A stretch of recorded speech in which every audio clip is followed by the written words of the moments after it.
Okay, so I think I'm recording, and this is my maiden voyage as host and recorder in a Zoom environment. I've spent 7 years hosting at the Porter Square Books and 3 years at Newtonville Books, and our current host is the West Newton YMCA, thus Poetry at the Y, where I would go and do a hula hooping or maybe a headstand before the poetry reading. But I'm not going to do that now because I'm just right here in my living room, as a lot of us are. And it's just been quite the pandemic. I think I've seen more living rooms and bedrooms even than ever before in my life, as I'm sure you all have as well. So tonight we have two fabulous feature poets, and before I introduce them, I want to put out for your consideration a couple of salient quotes to get our minds dealing with words.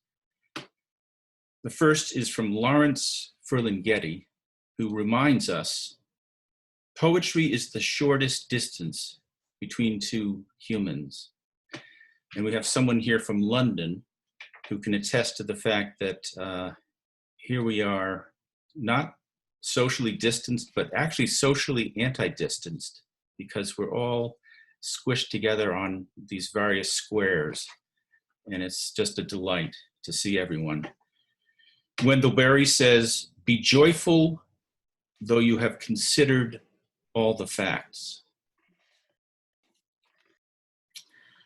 I like this one. John Coltrane, when asked about his style, said, "I start in the middle of a sentence and move both directions at once."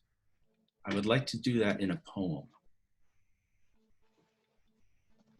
Finally, Dorothy Parker, one of my favorites, says, "The cure for boredom is curiosity. There is no cure for curiosity." With that, I'd like to introduce our first feature poet of the night, Tom Daley, who has appeared in North American Review, Harvard Review, Massachusetts Review, 32 poems, Fence, Denver Quarterly, Crazy Horse, Prairie Schooner, Witness, and elsewhere. I too have been published in elsewhere. He's a recipient of the Dana Award in Poetry. Future Cycle Press published his collection of poetry, House You Cannot Reach, Poems in the Voice of My Mother and Other Poems. He leads writing workshops in the Boston area and online for poets and writers working in creative prose. While he's reading, I'm going to put in the chat the link to buy that book if you wish. And here, without further ado, Tom Daley.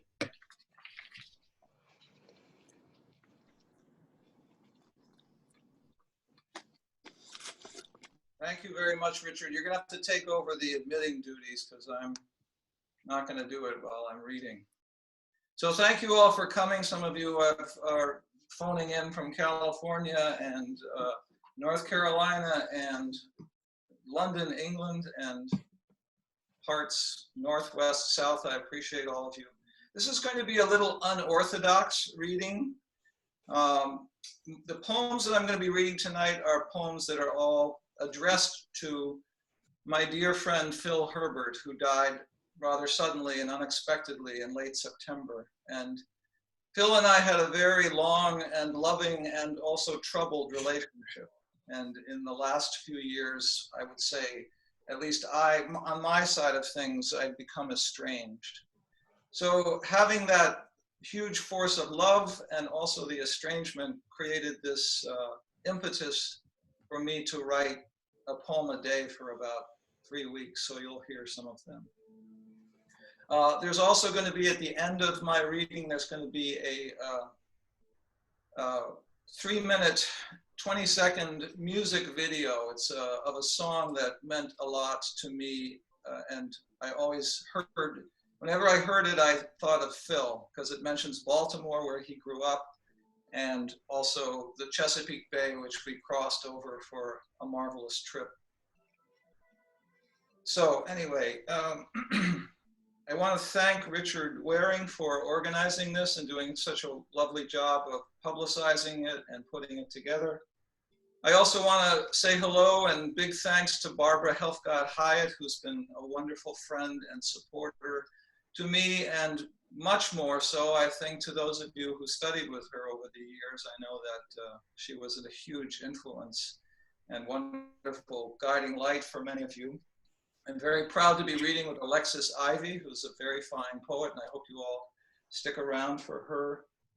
I'm also very happy that Bob Fogelgren, who is my friend Phil's husband and partner of 45 years, is here tonight, as are many of Phil and Bob's dear friends, including Nick DiMartino, Isabel Lee Malone, Gail Sollett, Fred, Larry and Gail, many more.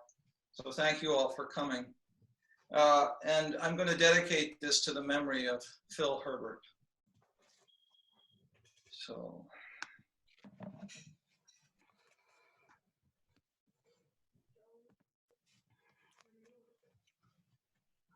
I was originally going to do a kind of slideshow with this, but I decided that was just too complicated to do. So this first poem is called Obituary Picture. Your dear and dangerous mouth is open to the sunlight. In your red jersey and perfectly white t-shirt, you are a cardinal on holiday. No mistake that you boasted that the bishop who baptized you later elected a pope. Your teeth are touching. They might be grinding forgiveness or trust into a fine powder. You are the chosen vessel of some elixir that ferments the act of seeing into a love that scours, an infection that needles and cleanses. The angle at which your neck supports your skull leans your caution into the courage with which you withstand the sprightly chatter of the death wish. They called you the plant healer, but every fingertip that picked away the mealybugs might later squish to soup the gnats that long to drink the wisdom from the fluid of your impatient, sun-loving eye. Gay blade. I think of you with your blister and your splinter, your thumb green with covetousness and love. I think of your teeth fixed on the good seasons, your breath with its ripening repair, your knack at incantations planting the pleasurable sun. How delicate the skin was on your shoulder blades. Any fierce hug would set it astir with hurt fire ants, scrambling themselves into pockets and pores. Here, old contender, bring me your scalding sachet. Bring me your scolding sense of the proper alignment of recent trends in thermal underwear and socks. Your eye always split between nasturtiums and hawks. Bring me your pie crusts, always crumbly with stamens sweet and berry sour forecasts, your weather forever channeling itself into the exhausted vessels that ventilated but barely furnished the corners and parlors of your cleverly marvelous yet querulous heart. The lost and found. A helicopter's propeller blades batter the currents of the dawn. They are rifling for something stalking the sidewalks, but it can't be you, caged in the crematorium, all your footfalls done for, all your slicing shade cataloged and chilled. How I still summon you toward me, that noisy joy, that winking and coruscating charm, moving like a suit built from feathers, lighter than bacon, steeper than the sky with your hip sway, girlish when you wanted it, then chainsawed under your timberline aftershave. You flounce toward me with your kindly abrasions, your mincing mischief, your sportive glee. In a club called the Lost and Found, how you held your head stiff as a 12-inch ruler, while your hips pepper-milled the disco floor strewn with white-hot diamonds, your sneaker feet bouncing under the trampoline and the amphetamine of your smile. Infant of Prague. Climbing up the back stairs after our night swilling at the bars, your glasses off, you saw a paper bag squatting on the landing. You grasped my hand in terror, half mock, half real, and gasped, "What is that? Oh my God, it's an infant of Prague!" Only you could have conjured that crowned Christ child with the orb that the altar guild outfitted in different gowns for each liturgical season, purple for Lent, white for Easter, on a side altar of a Roman Catholic church, out of a sack someone had left on a staircase in the dim light. Only you could shiver my funny bones, so your hand curling up, fingers digging into my wrist as if hanging on for dear life, as the world's raucous riddles and blasphemous hallucinations blew past us in a spasm of grimly glorious guffaws. A far cry, though we couldn't hear it from where we lived. Just north and west of us, the humid and eerie cry of gibbons imprisoned in the zoo hooted in rebounding ululations over the row houses of DC's Mount Pleasant. A truncated hiccup fused with the urgent inhaled coo of a woman trying to suppress the commotion of her passion so as to not disturb her neighbors. The cry repeated itself with the heft of a ritual syllable, accelerating, amplifying, crowding itself into the stolid mortar of the chimneys it brushed. It seemed to assert the primacy of impulse over deliberation, to warn that degrees of order are a fragile bulwark against the incursions of the whooping vocalizations of the hemmed in and the caged. Now, your gone voice cruises over the roofs of Northwest Washington, your old sexual hunger hunkering its pangs between the zippers and the condoms, your lips rummaging the air for downdrafts, for the stir from the cellar holes, for the good stink of the chimney shafts, your ungloved hands finishing the dishes you really knew how to do. Ironing weather. The epigraph is from Mrs. Nellie Daniels, Asheville, North Carolina, overheard in the summer of 1967. It is too hot to iron. The sun has copied and conveyed its knobby carbon, and the old scat show of leaf choke swirls the top half of this blue-glutted globe. All my memories of you spit like steam from under the lids of the banker boxes where I have stacked you in our old garage. All those sad chapters are mildewed with our disasters, with our blowhard hectoring that rusts the spare acres of softwood pulp that we seeded since our last trouncing encounter.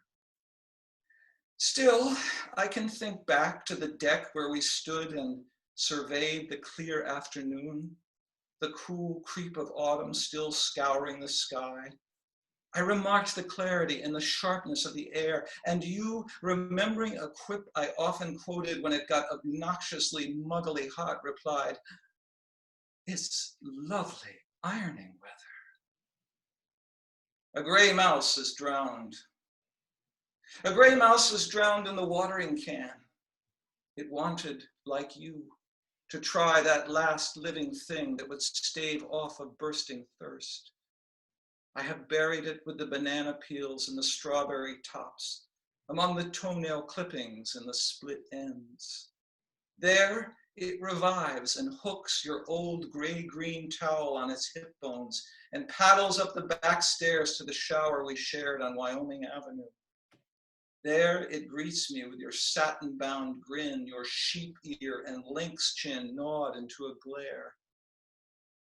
hungry for some trick of time to redeem us from our feuds. I sit on the edge of the toilet and listen to the thunder of your chortle and your crab. Your mouse self-noses its aquiline way into my jocund expectation, and I shimmer the shower irons into a mirage of you reading. Who the shit is this? Unalloyed joy. Who is this? The moon lays its sheen on the neighbor's slate roof on the second She's Tuesday very after much into death. All the stone shingles pool in a circle of light, and the air's lost its tremor of moth. All your gone whispers are grinning me down. All your licked grimaces ferrying me off to some speedway of snicker and frown.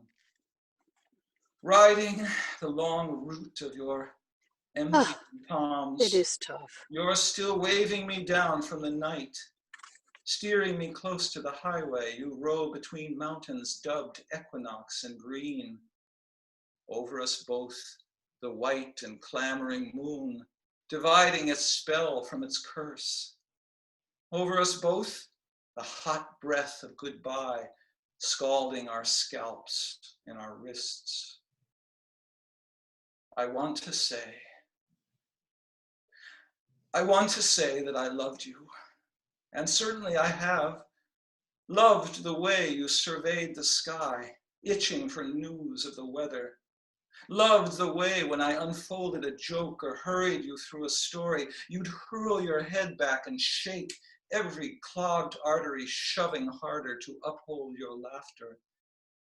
All your nicotine still bathing your bypassed veins.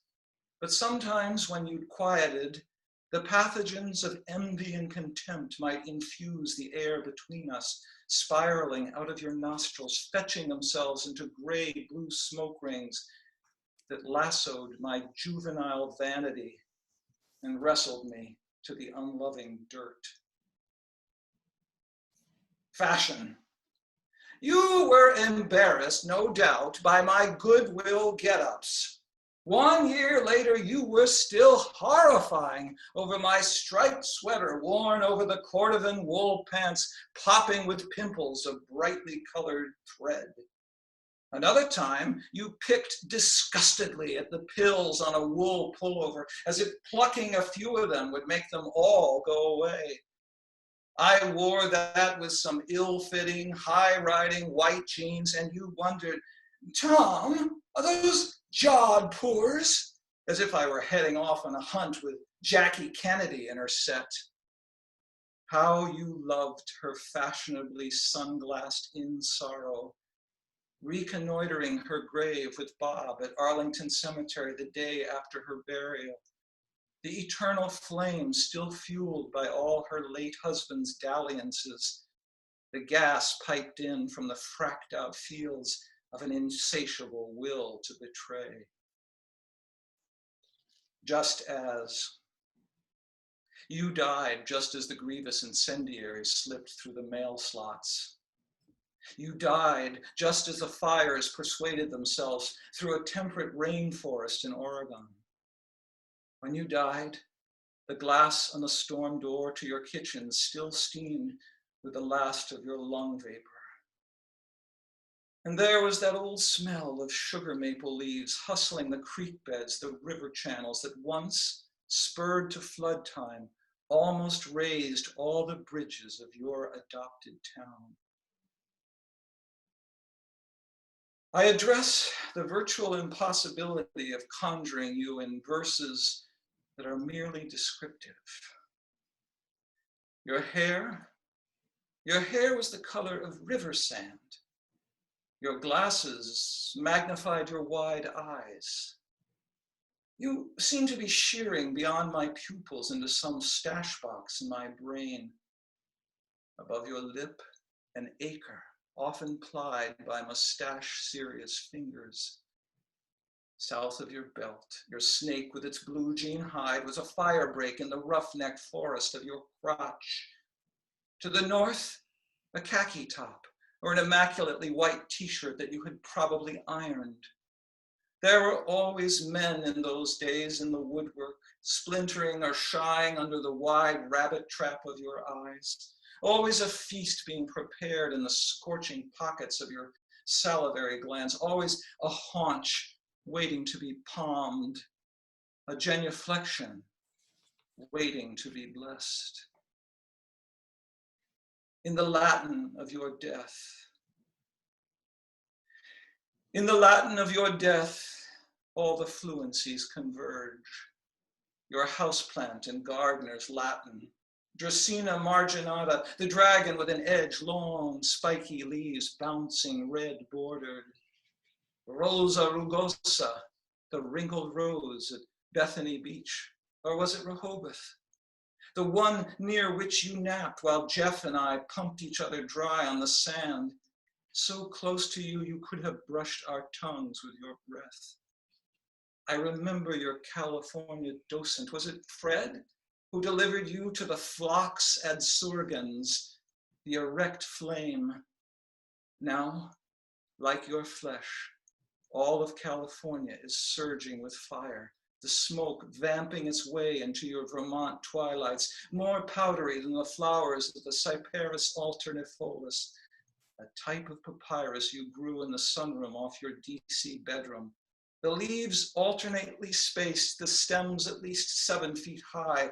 And when I marveled at the size, you snagged me with those intensifying eyes, that deadpan chin, and told me, "It's the tallest one in captivity, Tom." Spectacle. Out back with the Vermont birches at Larry and Gale's.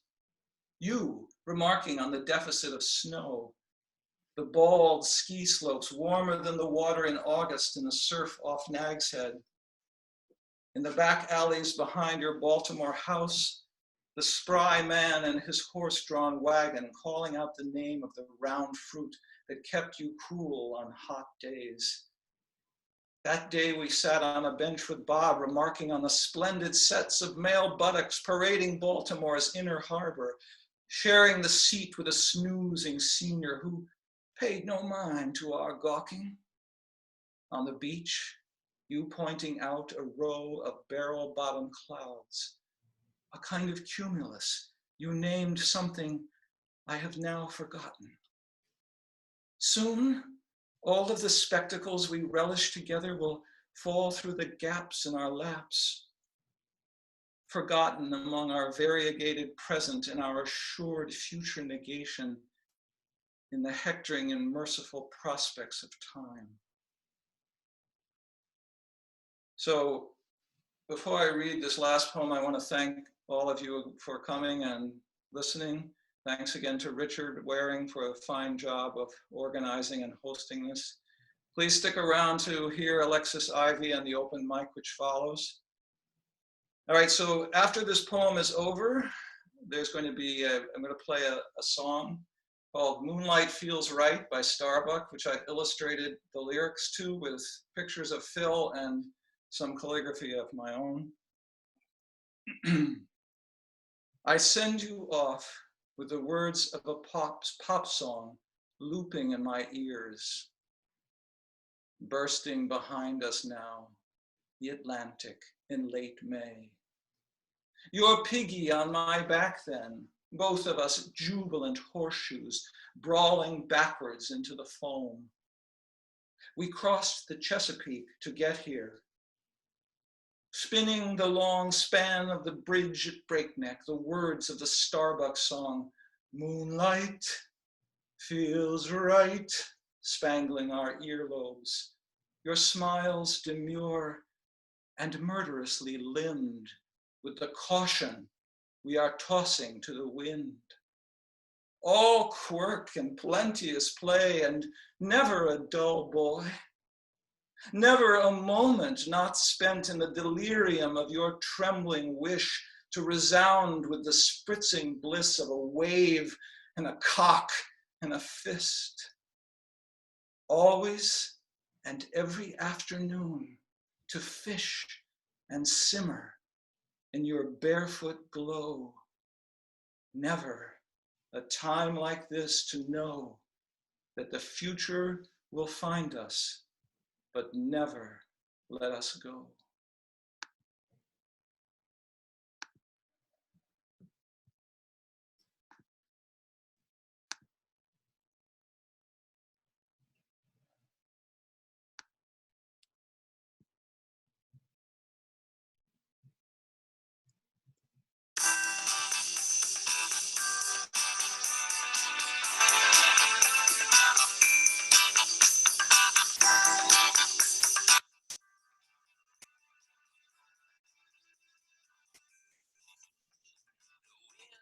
Look in my direction.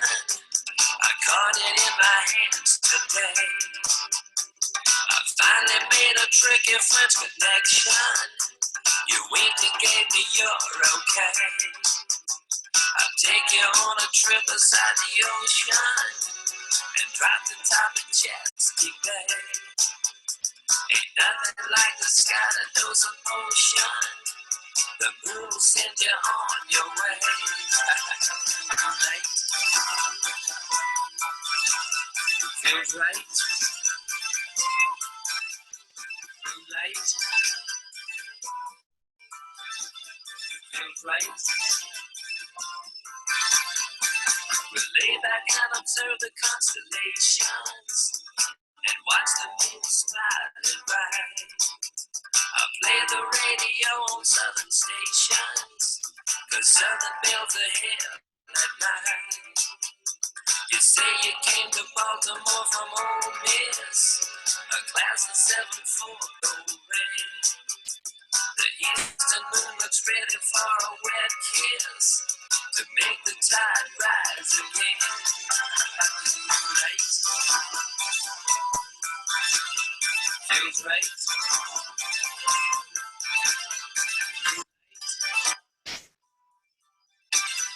Feels right.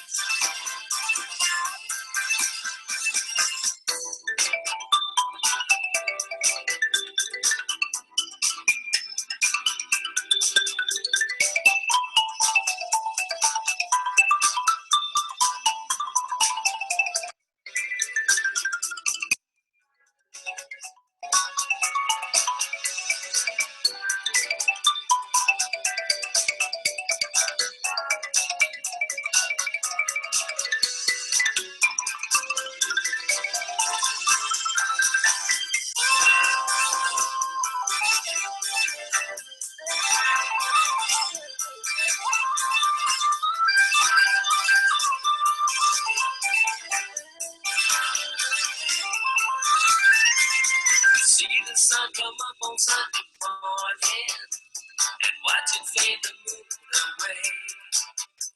I guess you know I'm giving you a warning, 'cause me and moon are itching to play. I'll take you on a trip beside the ocean and drop the top of Chesapeake Bay. Ain't nothing like the sky that knows emotion. The moon will send you on your way. Moonlight feels right. Moonlight feels right. Moonlight feels right.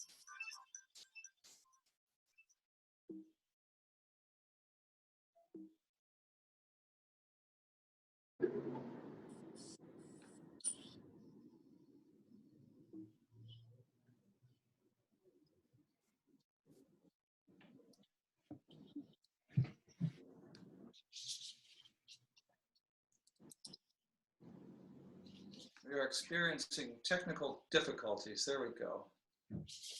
All right.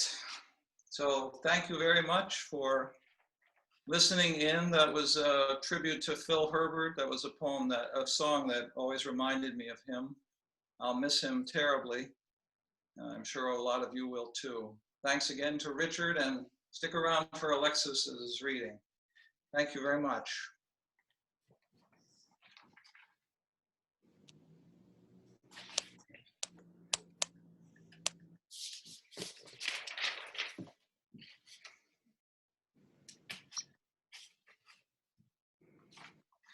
And now I'd like to introduce Alexis Ivy. She is the recipient of a 2018 Massachusetts Cultural Council Fellowship in Poetry. She's the author of Romance with Small-Time Crooks from Blaze Fox Books in 2013. And this year, Taking the Homeless Census by Saturnalia Books, which won the 2018 Saturnalia Editors Prize. She's a Boston native. Her poems have been displayed in City Hall and featured by Mass Poetry aboard the Red Line subway. Her poems have recently appeared in Saranac Review, Poet Lore, and Sugar House Review. She works as an advocate for the homeless in Cambridge and teaches in the PoemWorks community. And if you look in the chat, I'll post how you can go about buying her book or interacting with her online. And now, Alexis Ivy, unmute thyself. Thank you, Richard. Thank you also for reviving Poetry at the Y and inviting me to be a part of the series. I'm glad to be here alongside Tom Daley, such a fine poet, and great to hear your latest work. It was really powerful. Tonight I'll be reading from my new book, Taking the Homeless Census.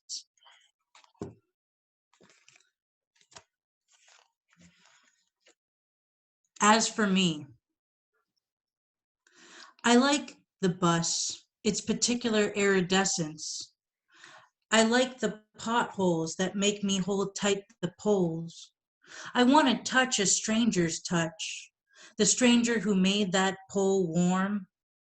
Give me cracked vinyl seats, unwiped walls giving up to the spreadsheet roots, even the commuter rail to Rockport. The seaside stops, the boxy cities, platforms with their unpushy no smoking signs. Fast, faster, loud, louder, and I'm all in with junkyard, bicycle, factory dust, the good graffiti and bad graffiti, the basic color of the world.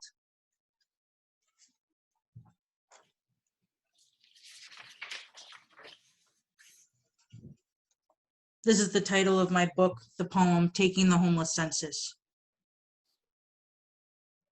The corner of the laundromat is occupied by the ex-con with an exhausting past.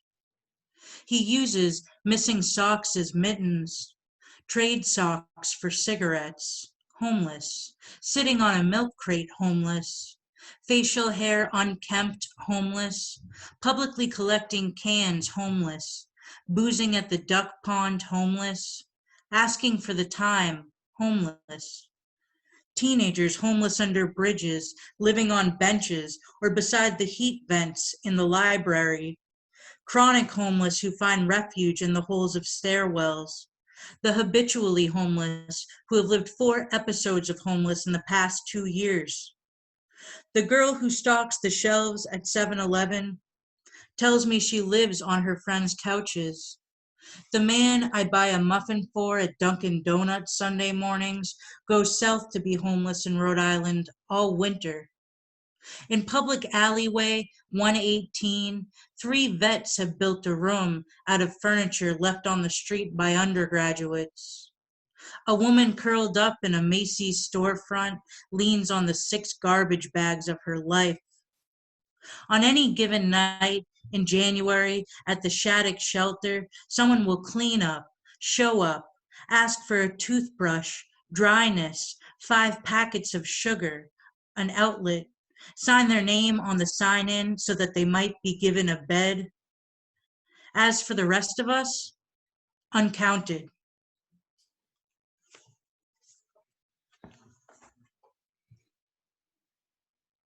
The poem, Sitting on a Crate. The poem asks me to watch its change as I walk by. I watch its change. The poem returns carrying a 7-Eleven rose wrapped in cellophane for me. Asks me if I want to see the tent behind the closed-down movie theater where he lives. Holds the shower curtain that is the door open for me as I go in. I sit in the classroom chair under the tarp he calls his teepee. His floor is the sidewalk on which he burns the wax bottom of a candle so the candle can stand. I stand to go. It's February. I mean, it's cold. The poem at the swings.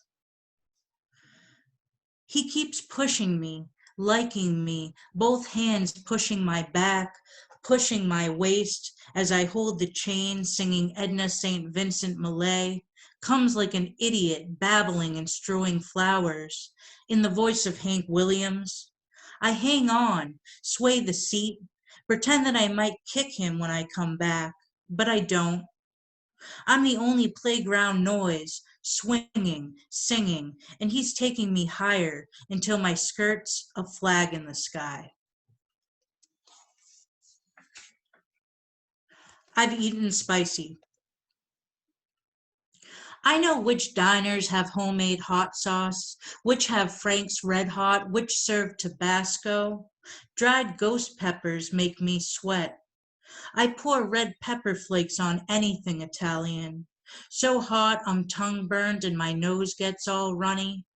I've scared some people. I like the bottom of an omelet always burned.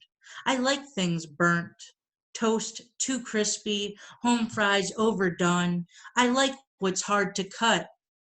I always have the fallen cake that doesn't sit right, coffee grounds that end up floating in my cup, wilted greens, anything out for too long. The poem shows up at my door. I buzz him in for Captain Crunch because the milk in my fridge is on its last day. By the end of the bowl, we're naked. He counts the freckles on my back and stops at 54. Then we say freckles until freckles doesn't mean a thing. Later, I'll write his 6 tattoos.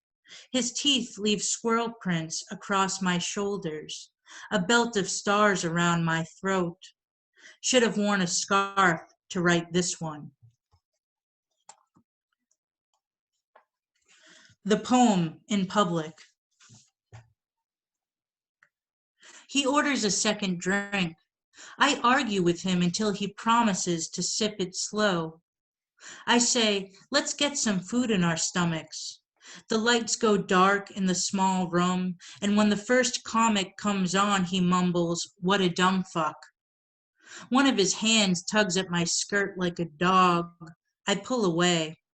3 drinks in, he storms outside into the outside crowd. I go after him. He steps off the sidewalk into the gutter.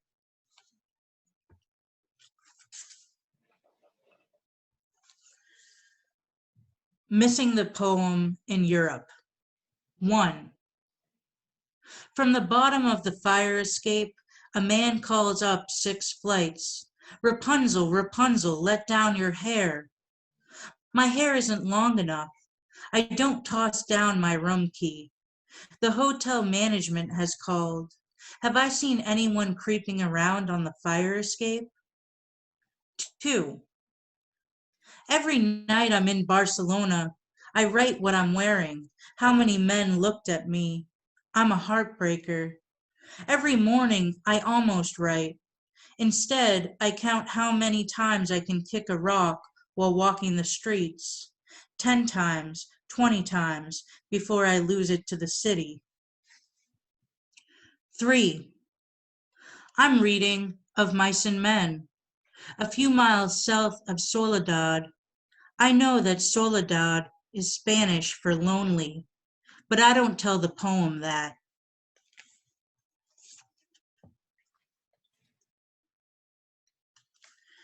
Good night is never good night.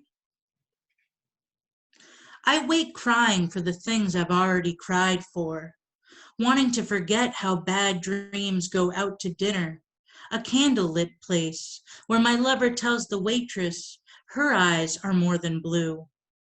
He tells her she's as smooth as sea glass, as soft as all the petals of a rose. Unsurprising never stops surprising. Damp sheets and my pillows on the floor. In every nightmare, someone dies or someone dies after being dead already. And I'm oh so tired of sleep without rest. The pinup girl I want to be is a poster hanging in my closet, is all, oops, my top is falling off, holding a rose, pink, practically with her fingertips, petals babying her nose. Even I can smell that arousal as she embraces her right breast. Chin up, she's revving for a downtown night. Her other hand plays with the telephone cord, tempting me with moves unmoved. Is she answering that call or hanging up? I can choose any misconception I want. She's on her back, one knee bent and the other crossed over, high heel dangling. She's pinned here, all satin in a classy broad way, poised in forever, forever. Radical surgery. Let me show you the scar waist deep down my chest, deep enough to deserve a get well card. I was just being born, to be cut open and stitched the way a sparrow knots its beak in sandwich crust.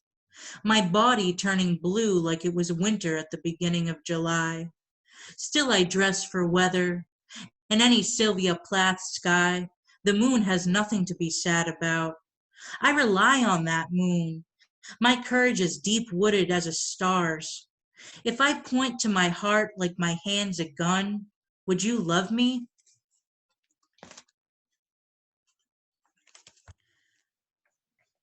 The poem as metaphor. I bring home a hermit crab in his shell from Cape Cod, set him up in a fat glass jar with other shells he can move into, serve him cut kale. I figure he's having the time of his life, feeling nothing of October in my bathroom with the heat cranked. I tack a map of his island behind his jar, name him Wellfleet so he won't be homesick. It's my say-so, my playing God. I'm the gull he hides from. I give him salt water, which only makes him scratch at air. I try to sit him on dirt from my tomato plant, but it doesn't work. I suppose he needs the island I took from him.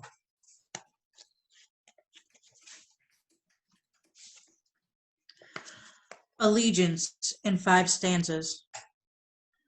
This is in the form of a pantoum.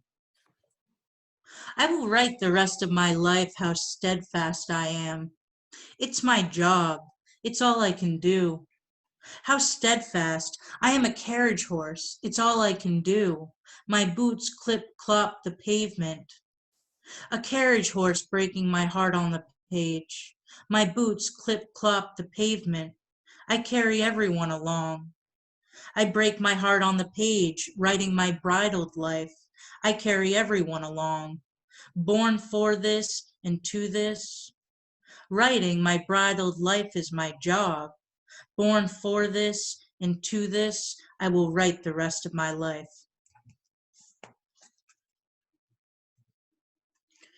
After breaking up with the poem,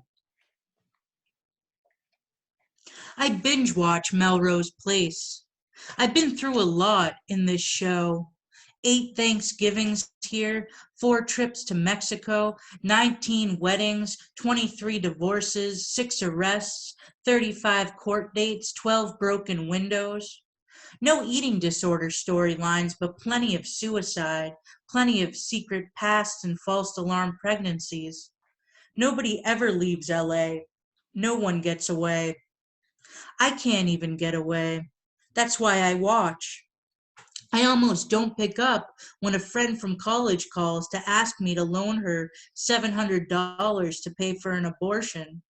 I'll say yes. It'll feel good to help her not have a baby. On Melrose Place, the dead show up 3 seasons after they die.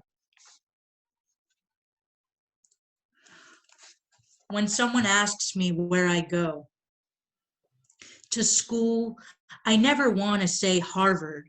Harvard always seems like a name drop. What I like about Harvard Extension is the part-time, nighttime feel, students fresh from off the job. In Wednesday night logic, every notebook is open for the math of words, syllogisms. The professor keeps using the example, all poets are morons. He chalks the words on the board. Instead, I write in my notebook, all professors are morons, therefore the students in my class are morons. The professor argues that logic is not about nouns, it's about argument. And I know all arguments have to come to an end. I am a poet because I know how to break a line. That's an argument. Reason is a premise. It supports a conclusion. Poetry is not logical. Metaphor is not logical either. My umbrella, for example, knows for sure that it's raining.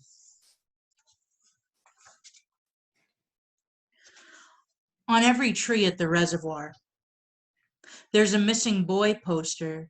Had he gone for a swim too cold? Fallen in?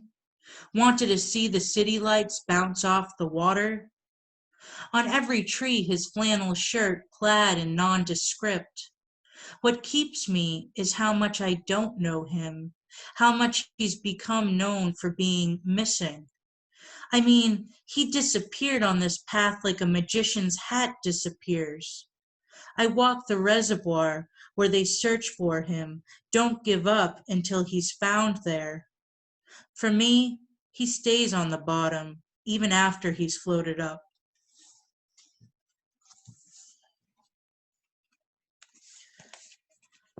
Map of Boston, 2013.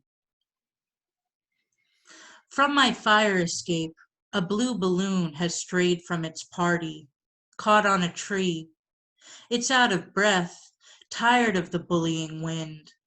From up here I can make out the other side of the playground, and a dandelion in the alley grows out of a crack. I didn't grow up well-mannered, no linen napkins on my lap, but on paper plates on Center Street, one of childhood's main drags. I've moved out of my folks' house where the one leaf in my salad was iceberg, learned to lose my mother's Boston accent, learned how dirty half-melted snow can get. I could show you certain corners of Mattapan. Clotheslines keep high-rises from falling. Fights break out, windows stay broken, hate crimes caked in paint on storefronts. Even I was dangerous once, buying late summer smack, overheating the car on Blue Hill Ave. These days, it's murder on Boylston Street. It's pressure cookers tearing the marathon apart, blowing legs loose like bricks in the blizzard of '96. The Commonwealth is constantly in revision. Even I edit myself, take out every never, each always. I used to think explosions near the finish line meant victory. And my last poem tonight is in the form of a villanelle. Elegy. Autumn is the season of slow reside, shredding ivy green turned brown. Leaves absolve the earth before they die.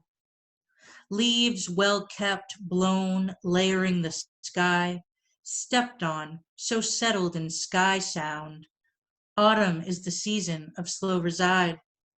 Sun shows late for the fallen, shines stubborn, a street lamp in that polis of clouds. Leaves absolve the earth before they die. Leaves stripped and torn as they pine, for frost, first snow, blood on the ground. Autumn is the season of slow reside. Leaf smoke catches in the eye, the kind of worldly pain all birches bear. How leaves absolve the earth. After they die, the sky will weather and rain less light. December will also die. How round autumn is, the season of slow reside. Leaves absolve the earth before they die. Thank you.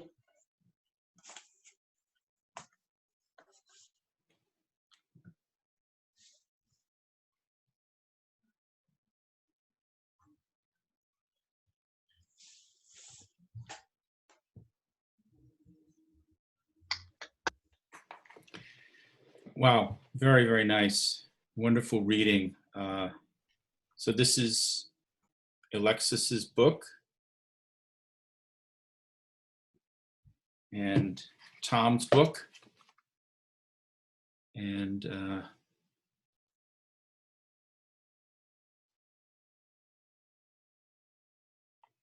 we're so glad to hear you guys read. This was really, really wonderful. And now to continue the conversation, I will ask those who have signed up for the open mic to unmute yourself when the time comes. And we'll have time after the open mic to mingle yet again and enjoy being in one another's company. First up, we've got Caprice Garvin. Thank you very much, Richard, for hosting this. And Tom and Alexis, that was incredible. Thank you so much. My poem is called Our Bees of Notre Dame. Our bees of Notre Dame. Things that cannot fall, fall. Sacred chalices, vials of saintly blood, millennia of faith and refuge, keyholes. When the spire slips like a tongue from a half-believed utterance, the nave swallows itself whole, then belches up brick dust and charred eulogies. Jeer-sharp sparks swarm over the crowd, circling even now, so that as we return to the courtyard, a thorny shadow of ridicule sticks to our souls. Until an old woman says, a swarm overtook his face, but left no sting in the mouth of St. Ambrose, our patron saint of bees. At this, the eyes of the skull snap open, wax octagons unmelted, unblurred. No sting, but a drop of honey on the tongue, the sweetness of oratory. As though by witchery, a black swath of soot lightens into a fineness of fouillard, lifts a hum in each thread. Not black then, but gold, a stitchery of bees, each pinpointing a higher plane. Like rosary beads, a young nun whispers, and counts each bee 50 times. The crone points higher. There are more, she says. And indeed, they are everywhere, rising from rooftops, from humble boxes, flowers offering altar wine, beekeepers climbing hidden stairs, and they, in their softness, rising and wrapping the air in the holy cloth of flight. This morning, a glisten of wings hangs on the air, a prayer for a city of hives. Thank you. Thank you so much. And now, Diane Silvestri.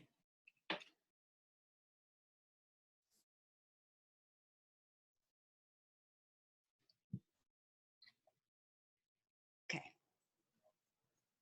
So Good. I'm going to read a poem called Gale Force with Gusts. It blows like a freight train, battering the track, rattling house windows. It blows like Orlando's great Hulk roller coaster, the whoosh of plunge, the moan of centrifugal fling. It howls like a warrior pummeling assault. It blows like the swirl and hurl of a writhing toddler's tantrum. It blows like a river convulsing snowmelt. It blows like a bronco-busting cowboy's lasso, whines, snares, and snaps stubborn trees. It needs a name much heftier than wind. Thank you. Thank you, Diane. And now, Fran Lunny.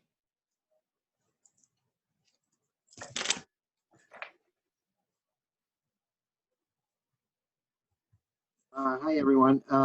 This is called Clouds on Snake River. I made a shrine to the bear hid on the icy highway.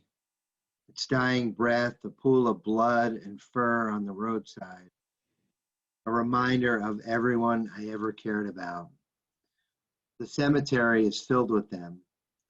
They sit on lawn chairs and beckon me. I light candles, gathered willow branches, and river stones. I slept alone in heavy blankets beneath winter stars. My father came to me in a dream again, helped me with my grade school science project, a working telephone, palm-sized speaker, earpiece, a bundle of colored wires wrapped around strong magnets. I heard faint static in his voice, like heavy snow falling in the darkness. Thank you. Thank you, Fran. Yeah. And now, Marsha Reardon.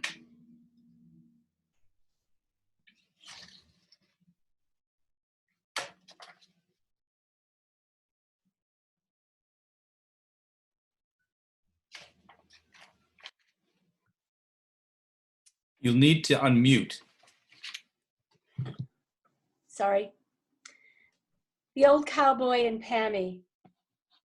At the gas pump outside Hespa Springs, Wyoming, asking the cowboy what he thought about our country in 2020, he said, "I've been contemplating what's going on, ma'am, and how it got to be this way. The winds of change threw up a pandemic, you see, and then the nasty, oh so nasty old realities of fear showed up again. You know, the biblical stories of mayhem, killing people who are different, just so afraid of anyone and everyone, each person on his own side of the barbed wire fence. Picture those Broncos who are kicking their way to freedom, right?" 2. Later in the day at the rodeo, Pammy watched the horses trying to shake off their riders. The blinding light of the afternoon sun on the corral softened into Wyoming shadows. She was thinking beyond the anger of the horses, the concussions, and broken backs. Turning to me, Pammy said quietly, "You know, at some point, the winds will shift, then settle." At the creek nearby, dragonflies, turquoise wings bright with sunset, swerved in and out, then balanced on the water's fragile mirror. Thank you.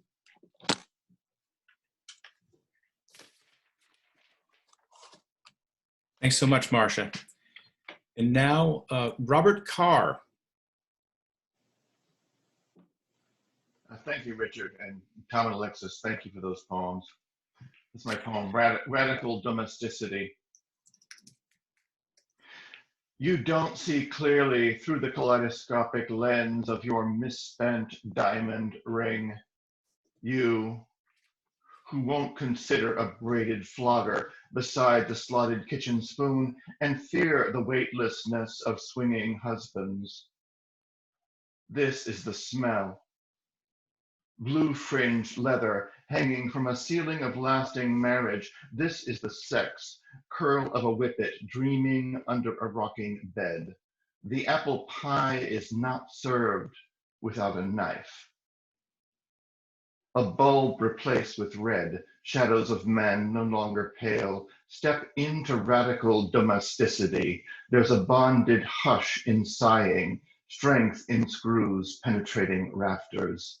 I'll hold you up, keep you safe this side of edge. Swab, beading sweat, from your ecstatic breast. Clean the cement floor beneath your quivering frame.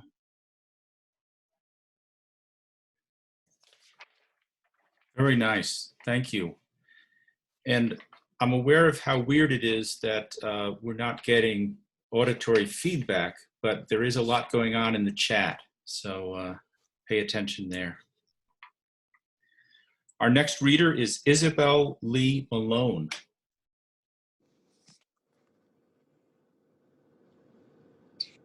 Okay, thank you.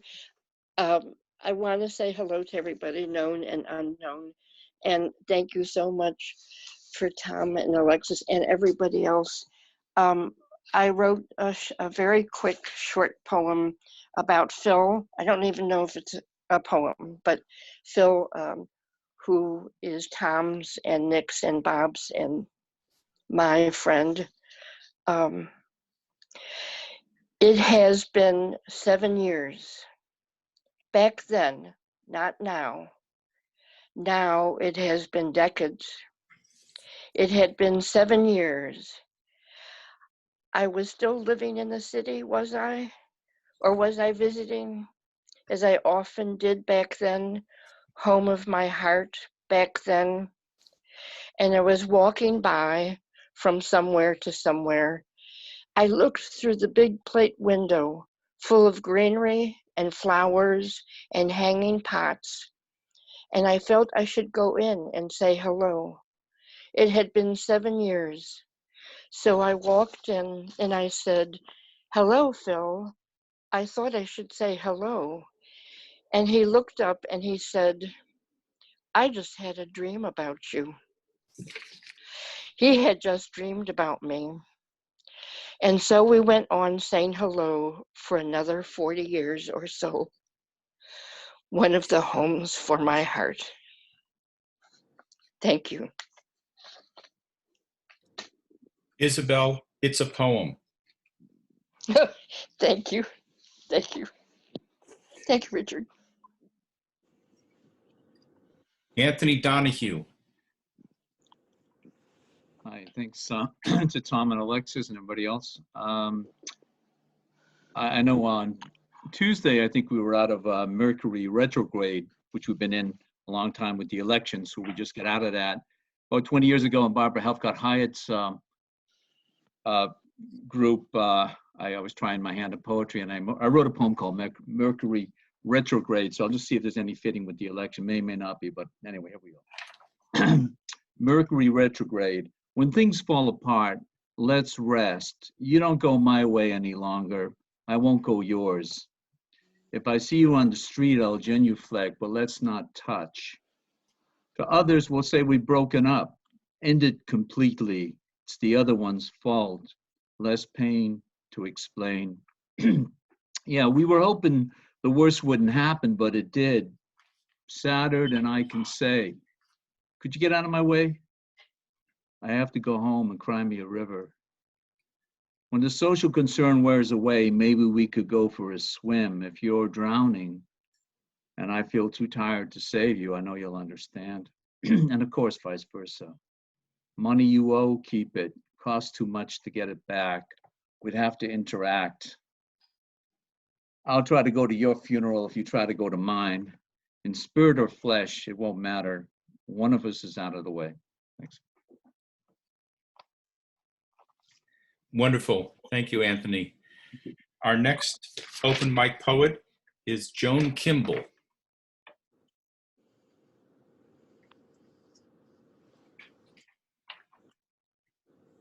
There. I'm going to start with there's something in front of me. Is it supposed to be there, this funny looking thing? You're good to go. Okay. Oh, okay. I'm going to talk about a picture, which is a painting from a cave in France, Chauvet Cave, and I'll show you the picture. there are a lot of lions on this side that are looking at a line of bison on the wall, and they have their mouths open, their eyes glaring, and they just are very wishing to be a part of that, to eat a bison, I think. But anyway, this is a picture that was painted about 36,000 years ago. And it was discovered back about 26 years ago in France. And the poem is also going to be in an anthology by the Powwow River Poets. The Stone Age artist is the person I'm going to talk about, Chauvet Cave. She pulls charcoal in wide sweeps, shades cheekbone, gives the eye unlittered glare, the jaw a hint of hunger. Her cave lion profile flickers in firelight. It watches 3 bison, one above the other, on a rough rock wall. From memory's retina, she sketches the head, staring, alert, draws a dotted muzzle, mouth ajar. She is old woman with a single white hair on her chin. She is child, reaching high on 10 toes. She is lens that freezes motion, seed that conquers death, land that startles a trekking heart 36,000 years hence. Thank you. Thank you. Our next reader is Ruth Baden.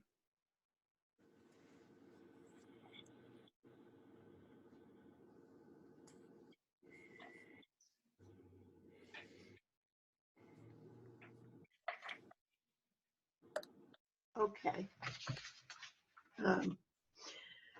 This poem is At the Supermarket, and it was composed and worked on in Tom's workshop.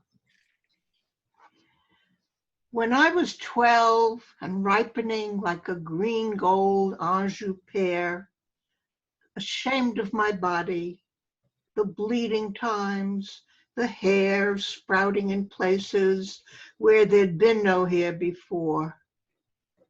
I did not want to be Ruthie, buxom and bouncing.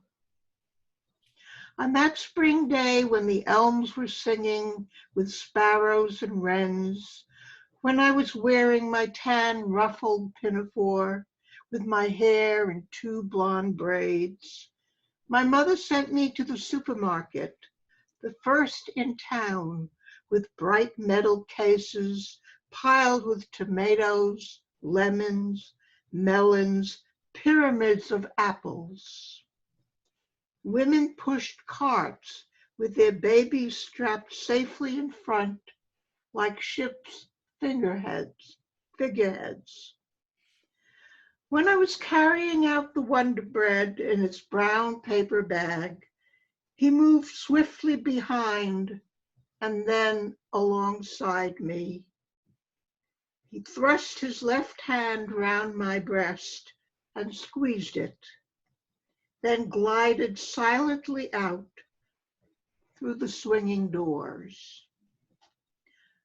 I stood turned into stone, could not hear the kerchings of the cash registers, did not hear the hum of the overhead neon lights, could not see the women pushing their carts.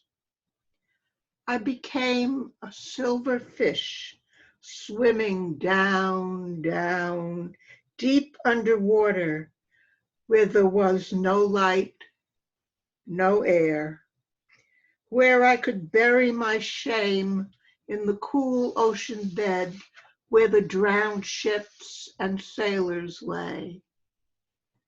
And I rested there until I couldn't breathe. When I came up, the bright lights were glaring. Someone was announcing, "Attention all shoppers." I walked to the doors and pushed myself out. Thank you. Thanks so much, Ruth. Wonderful. Thank you. Our next reader is Emily Axelrod. Thank you. It is really an honor to read with everybody who's read here tonight. So thank you in advance for that and for all of your poems. My poem is called Mourner's Cottage, and it's from my new book, which is published by Finishing Line Press. Mourner's Cottage. The temple is full of strangers, or more accurately, the room is full of people who know each other, and I am a stranger. Eulogies are vivid. I begin to think I know him, but it isn't true. I only know the sadness in the eyes of his sons, and that medicines bought time and more time until time ran out. I sit in the warmth of the congregation, a wanderer in the world of the devout, wondering at the meaning of so terrible a loss. Awash in doubt, I recite the Mourner's Cottage. Thank you. Thank you, Emily. And now, Karen Sharp. Thank you, everyone, Tom and Alexis. This is called Exhalation.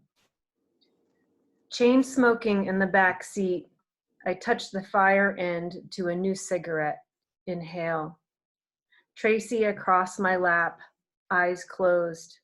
I tuck the cigarette in her fingers, light another for myself. Car windows cracked, cold air sluicing. Up front, her boyfriend, Jeff, grips the wheel. Pewter countryside sews itself together, winter shivering. This morning we skipped school, drove to New Hampshire with $300 cash, the clinic 2 hours away. Below closed lids, Tracy's eyes scan, cigarette pluming. At 15, neither of us could drive or get an abortion without a parent's permission. We never thought about permission. Rivers of trees stream by. We were twigs, pale and growing inside our dark bark.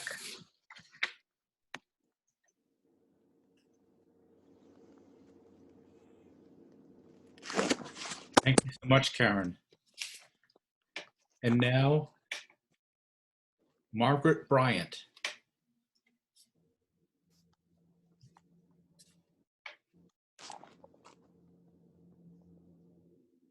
Thank you, Tom and Ivy, for your wonderful poems. The view from the choir. Nursing home echoes bounce life to pale green walls. I gets weary and sick of trying. The song swells carried along a line of Afghan draped wheelchairs, anchored as so many well-placed bouquets, spilling color onto antiseptic floors. A smile, a tear, a tissue grasped, clutched, dropped down, then sought after by aching, scratching joints in search of comfort. St. Edward's Choir looks up to adjust music. Gray heads bob like boys on choppy seas, revealing eyes, some drifting into sleep, awake again, asleep. dreaming of babies, cuddled and delivered, letters read and written, shots fired and machine shops, factories hum, hum, hum. We hum the harmony of the last line. Sleep, Kentucky babe, close your eyes and sleep. Some 100 years of daydreams tilled, children rocked and raised. Thank you. Thanks so much, Margaret. And now, David Donna. Hello, and thank you, Tom and Alexis and everyone. Late October at the farm. I thought I'd write, but in the morning we ranged down from our shallow nests behind the hillside field with its thick bristle of brittle stalks, like almost trodden autumn leaves from the toes of our boots. The afternoon sloughed by, noticed as a swish down amid the deep green glisten of matted grass, deep green and soon to die. Under the elbowed limbs of apple trees, twilight seeped up from the soil as we visitors in our flapping jackets dawdled up and down the fields, bobbing agreeably, sketching our affections with a wave, a cheerful cry. Sunset found the tarot cards piled pretty and undealt by their sleeve. Now spiders, those busier witches, ply their stitch-light steps over the book I could yet read, and crane flies flit along the stripped shadows of porch siding. Here, as the world stills the panting of its Cerberean tongues, is a glimpse, as if from the broad hereunder. We're gathered where the bonfire huffs and shimmies, double-jointed, where it smokes under the shrouded sky. Thank you, David. And now, Pamela Gem. Hi. It's so nice to see everyone. And hello, Barbara. Anyways, Tom and Alexis, that was wonderful reading, and all the other poets. Honored to be here with you. This is called My First Trimester at High School. At the edge of the school grounds, I daydream of supreme beings who can have a child out of wedlock. I discover hovering among my walling, a sounding that I am an old soul. I am this high schooler whose future is where indigo buntings fly from winter's oppression in a consensus of soaring wings. I practice for my equivalency tests. I've saved my babysitting money. I buy diapers, bibs, and a crib. Endure while rumors burr the air at school. My parents bristle edicts on my studies, my life. My friends are gone. My boyfriend shifted his love by trivializing my predicament. I make space where a songstress blossoms, honeycombed and reveille, flashing into flesh and bone, awash in survival. Thank you. Thank you, Pam. And now, David Miller. Hello, everybody. It's a very, oops, yes, I'm unmuted. Okay, good.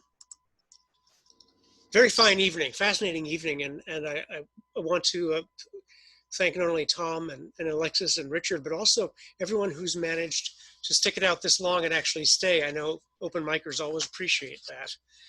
So thanks for your persistence.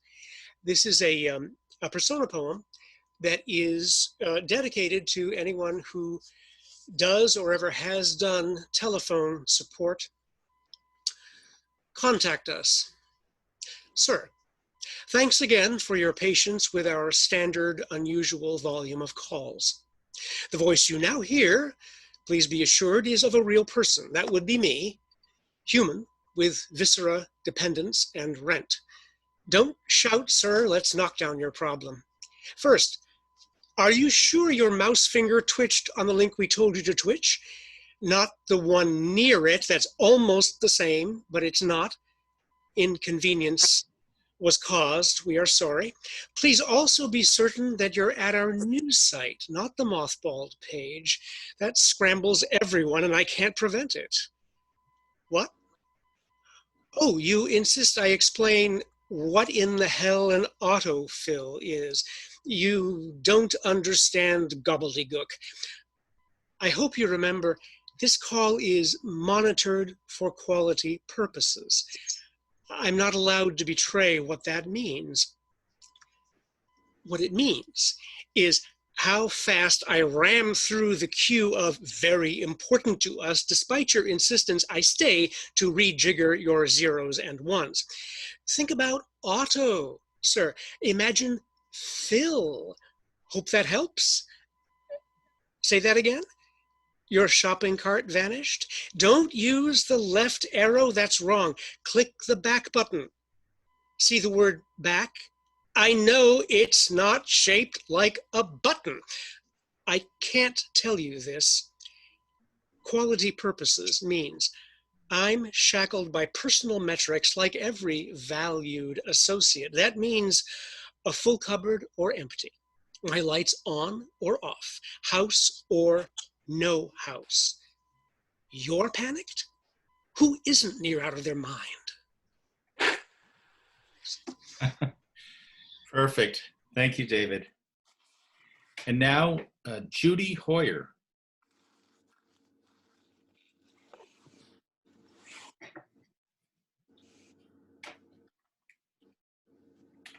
Hi, everybody. Thank you, everybody, Alexis, Tom, and Richard for doing this tonight. Watching the nightly news while we eat in bed. November and more prevention to swallow. Like October, September, August, July, and June before that. We worked hard today cleaning the garage. Keeps us on our feet. Maybe it will earn us some travel rewards. How I miss those penciled plans, the rush of strange and far away. Oh, just get me a glass of Hendrix on ice. I'll drag a lawn chair out and down it in the driveway. The hose is bleeding onto the street. How bedraggled spring was this year. All that rain, all those broadleaf intruders. No more kids ringing the doorbell with bags of oranges and grapefruit. Look, there's a groundhog on his toes, like a bear in the green grass of home. It's time for the 6 o'clock news. Come, let's watch. It won't be nutritious, but it will be right out of the oven, and it might end with something brief and spectacular. Thank you. Thanks, Judy. And now, direct from Florida, Deborah DiNicola.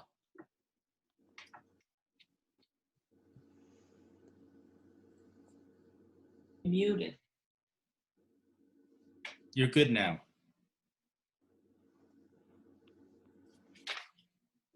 Can you hear me? Yes. Okay. It's really nice to see all of you. I used to be from Boston. I spent many, many Monday mornings with Barbara and miss her a lot. I just finished an 8-week online study with some other friends here on Wallace Stevens. And actually, it was out of a library in Connecticut, and they're having a big celebration next Saturday for his birthday. And I'll put the information in the chat in case you want to go. They're going to have a film and some readings. So we were all writing Wallace Stevens poems, and this is a very new poem, sort of an Ars Poetica. It's called Will and Wonder, and it begins with an epigram from Stevens, the maker of a thing yet to be made. He stood before the empty page that seemed to whiten more under his lighted gaze, as if he wanted words to eclipse its moonlight flank, its naked hide, to quiet existential qualms. He loved the tree that it had come from and knew its making into other matter didn't matter, as it lent itself to making and translating and transposing what it once was and was later meant to be. He hadn't an intention but to allow the arabesque of his suspense a proper denouement, protean form, and oh, so soi-disant. He took it further, combed it back, cut into its confetti compass clouds that quaked above his body's weak and wanting wells. And then he sought to witness and to wallow in the whim, knowing it made itself through him, but that he was not the maker. No, he, the reed, become the flute by greater grace, by Herculean powers, bountiful love that came and went when he was not aware, but will and wonder made it so. Thank you, and thank you for inviting me to read. I just popped in because I wanted to see Alexis and say hi to some of you. And Tom, your reading was great too. Thank you.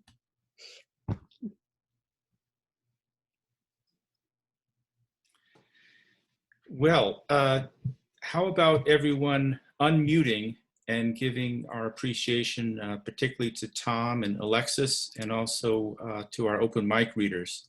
What a wonderful evening.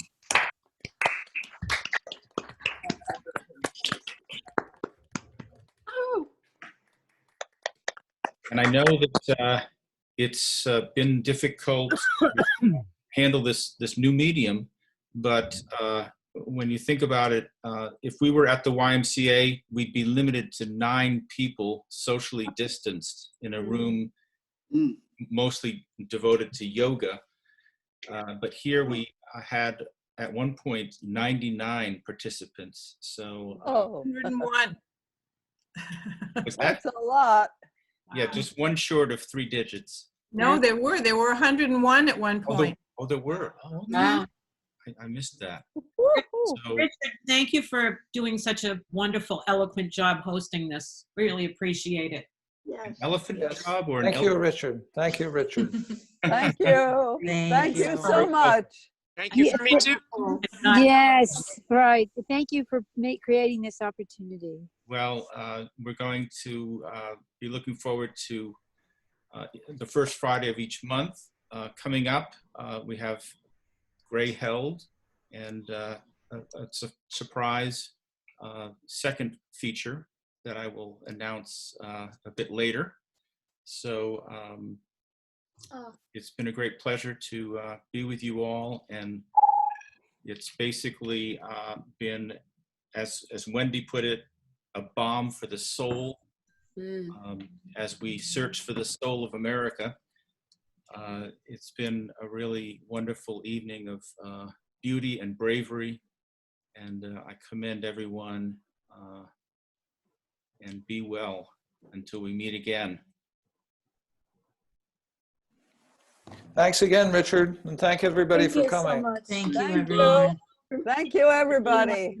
And go Biden. Thank you. Take care. Amen. Thanks, Richard. Good night.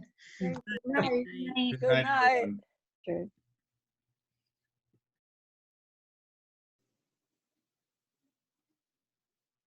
Bob, that was great to see you. I'm so glad you stuck it out. I am too, Tom. It was really worth it. Thank you. I loved so how much. you just took, how you put your memories together. It was really wonderful. Well, I have been thinking about little besides Phil since you called me. It's just, I'm sure, nothing like what you're going through. But were any of how are his family doing? How are his sisters handling and his brothers handling death? They're doing okay. The family is starting to experience this gradual. Siblings are dying every few years. Right. So I think they're used to it. I think Phil's death was a surprise to everybody. Yeah. But he was so young. Yeah. Yeah. And that family he was was. very young. Yeah. So Phil said that I was reading some letters. I kept every letter I ever got from Phil, and I was reading them all. And he mentions that we were in San Francisco, and he said, "I'm so glad you got to meet Fred." And I honestly don't remember it, but I do not remember. I don't remember. So I will tell you, Tom, every time he spoke about you, he said, you remember Tom, right? like, no, you keep asking me that question. I don't remember ever meeting you. So Bob, did you get the reference to the dishes? Yes, I did. Thank you. I got a lot. There were a lot of really specific references that were delightful. I have to get that to Will. Does he call himself Will now? Yeah, I knew him as Bill, because he remember he came to Phil the morning after that and said, "What was all that about dishes that was going on there?" Fred, do you know that story? Don't know. Not that one. Well, anyway, somebody's enthusiastic response to Phil's amorous contact was to say, "You really know how to do the dishes." That's what that was about.